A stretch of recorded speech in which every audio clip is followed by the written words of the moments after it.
Assalamu alaikum warahmatullah. Kamar yadda kuka sani AREWA daily update.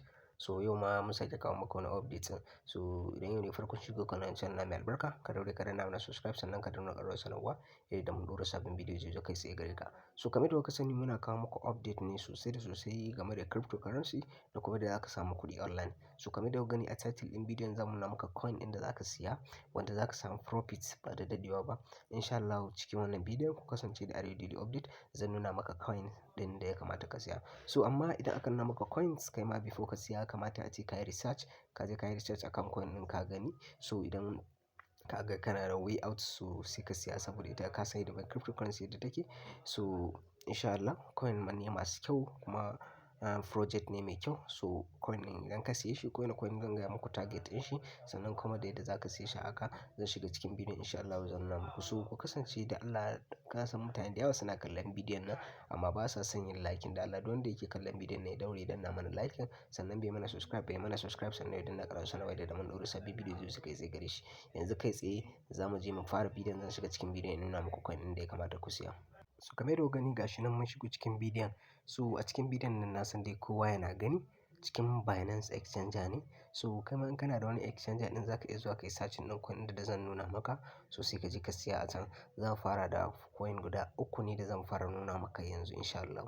Yanzu ga nan na shiga na farko za ka gan shi a cikin Binance exchange. To a kowace exchanger kace akwai shi za ka ga FTT USDT. So za ka ɗauki sunan ka je kai searching ɗin shi a ciki. So sabon coin ne da aka yi launching. So wanda ko sati bai ba in ka shiga ka diba chart ɗin na coin ɗin kamar yadda kuka gani gashi ne a diba chart ɗin coin ɗin. An yi launching ɗin coin ɗin ne a dala kusan 25 ne to 27 dollar.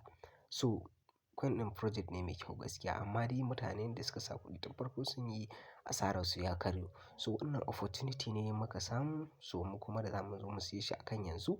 So kuma lokacin da zai maida zuwa kowa wa'incan kuɗaɗen da ya kai kusan almost 27 to 25 dollar lokacin mu kuma mun riga mun samu profit mu. So abin da ya sa wannan coin ɗin ya karye saboda market ne da ta zubo kasuwa kowa ya san an yi asara sosai. To shi ya sa coin ɗin ya karye sosai. So mu kuma wannan chance ne da muka samu wanda za mu je mu siya. So za ka iya zuwa ka siya wannan coin ɗin sannan kuma in ka siya ka manta a riƙa sa stop loss saboda ko da asara ya zo kada ka yi asara da yawa. So mun gode. So yanzu gashi nan dai in ka shiga za ka diba chart ɗin coin da kanka amma kafin ka siya kai ma ka yi research. So coin ne kuma project ne mai kyau za ka iya zuwa ka siya ka ajiye shi. So insha Allah yanzu gaskiya coin ne mai kyau. So ya kamata a ce mutum ya siye shi. So in ka diba chart ɗin shi za ka gani. So ko yanzu ka siye shi idan kasuwa ta ɗaga za ka ga yana ɗagawa ne sosai. So za ka samu profit. So yanzu zan fita a wannan zan nuna maka ɗayan coin ɗin da ya kamata shi ma ka siya. Yanzu gashi nan na fito. So next coin da za mu shiga shi ne gashi nan za ku gan shi HFT. So shi ma HFT ɗin nan gaskiya project ne mai kyau kuma yana cikin manya manyan coins yanzu da ake top popularities coin. So kai ma ka je ka yi research before ka siya. Shi ma an ka lura ga yanan daga 35 ne yayi ƙasa. So yanzu gashi nan ya fara da 1.5. So saboda kasuwa da ta karye shi ma ya dawo 0.6. So kuma coin ɗin ne gaskiya project ne mai kyau a siya a yi holding ɗin shi. So za a samu profit insha Allah sosai da sosai.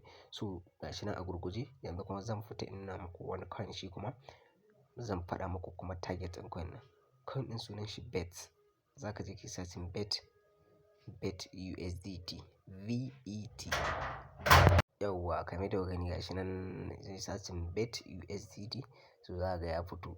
So ko USDT gare ka USDT gare ka za ka iya kai holding ɗin coin ɗin. So target ɗin coin ɗin yanzu yana a 0.02 ne.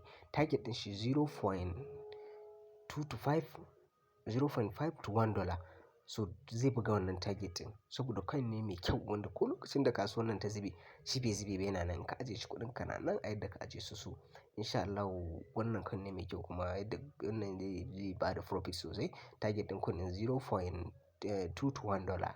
So yanzu yana 0.02 ne kuma haka in za ka siya za ka yi holding ɗin shi. Coin ne mai kyau. A kowane exchanger kake in dai akwai shi kai searching ɗin shi za ka iya siyan shi. So a gurguje wannan coin ɗin su ne in ka diba chart ɗin coin ɗin ka je ka yi research kuma akan coin kafin ka siya.